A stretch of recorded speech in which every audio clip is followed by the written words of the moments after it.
In this video, we study the central limit theorem for means. This theorem tells us what to expect if we collect a large number of samples and compute the mean for each sample. To see how this works, consider the distribution shown in the top row. This distribution is called the parent distribution. We can collect samples from this distribution and find the mean for each sample. Then we can create a histogram of the sample means. To see how this works, I'm going to press on the animated button, and it's going to generate a random sample of 5 data items from the parent distribution, find the mean, and drop it down as a blue square. We could repeat this process several times, but this takes a while, so I have some extra buttons here, like 5 to generate 5 random samples, find the mean of each sample, 10,000 to generate 10,000 samples, and 100,000 to very quickly generate 100,000 samples and compute the mean for each sample. As you can see, the final result is the blue histogram, which is a normal distribution centered at the same place as the parent distribution, but it is narrower than the parent distribution. And that's because groups of 5 don't vary as much as individuals do. Let's see what happens if we increase the sample size to, let's say, 25. I can, again, very quickly generate 100,000 samples, compute the mean of each sample, and produce the histogram. And you can see that we again obtain a normal distribution centered at the same place as the parent distribution, but it's even narrower. And this is because larger samples have less variation than small samples. So small samples could be all over the board, but large samples tend to be pretty close together. Let me switch gears here a little bit. Let me clear the lower 3, change the sample size back to 5, and let me play with a different parent distribution, such as the uniform distribution. So with the uniform distribution, we have the same width across the entire distribution. Let me generate a sample using the animated button. It collects 5 data points randomly from the parent distribution, finds the mean, and drops it down as a blue square. We can generate 100,000 samples by clicking on the 100,000 button. And again, you see a normal distribution. So the distribution of the sample means is normally distributed with a center at the same place as the parent distribution. So apparently it doesn't matter what the shape of the parent distribution is, you always end up with a normal distribution.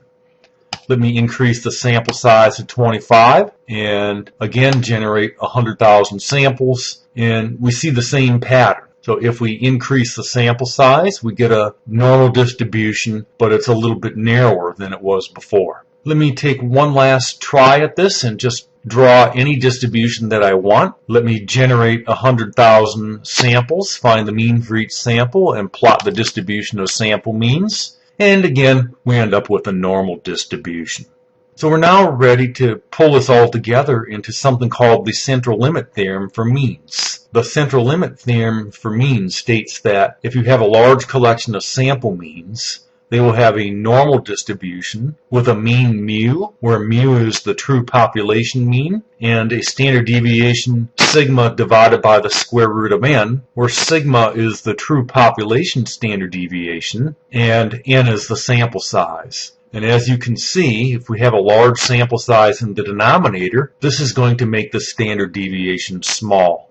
We are now ready to work an example of the central limit theorem for means. Women aged 18 to 24 have a systolic blood pressure that is normally distributed with a mean of 114.8 and a standard deviation of 13.1. If one woman between the ages of 18 and 24 is randomly selected, find the probability that her systolic blood pressure is above 120. In Part A, since we're working with an individual woman, we don't need to use the central limit theorem, and we can just use a normal distribution with a mean of 114.8 and a standard deviation of 13.1, which is centered at 114.8. 120 would be higher than this, so I'll draw 120 off to the right, and then we want to find the area in the right tail of this distribution.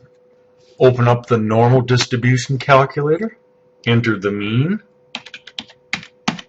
of 114.8, enter the standard deviation of 13.1, change the less than or equal to greater than or equal to 120, and press compute, and we obtain a value of 0.345.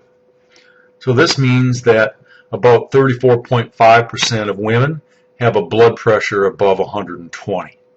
In part B, if 12 women in that age bracket are randomly selected, find the probability that their mean or their average systolic blood pressure is greater than 120. In this case, we're dealing with a group, so we're dealing with average data, and we do need to use the central limit theorem.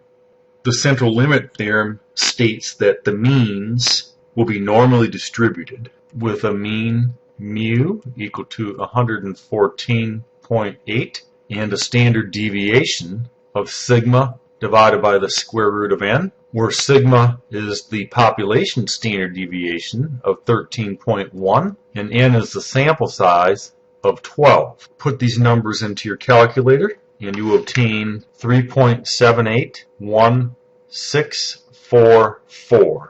Again, we can sketch the normal distribution, which is going to be a little narrower than the previous one. It's still centered at 114.8. This time the 120 comes out looking a little further in the tail. And then to compute the probability that the 12 women have an average blood pressure of above 120, we open up the probability calculator and we need to change the standard deviation to 3.781644. Press compute and we obtain a value of 0.0845. This means that there's about an 8.4% chance of finding 12 women with an average blood pressure above 120. In part C, we're asked, why does the probability decrease? The probability decreases because it's common to find an individual woman with a systolic blood pressure above 120. It's much less likely that you're going to find a random sample of 12 women with an average blood pressure above 120. And this is because groups vary less than individuals. Individuals are spread all over the board, so for them to be a little above average is fairly common. To find a whole group that's above average is more of a rare event.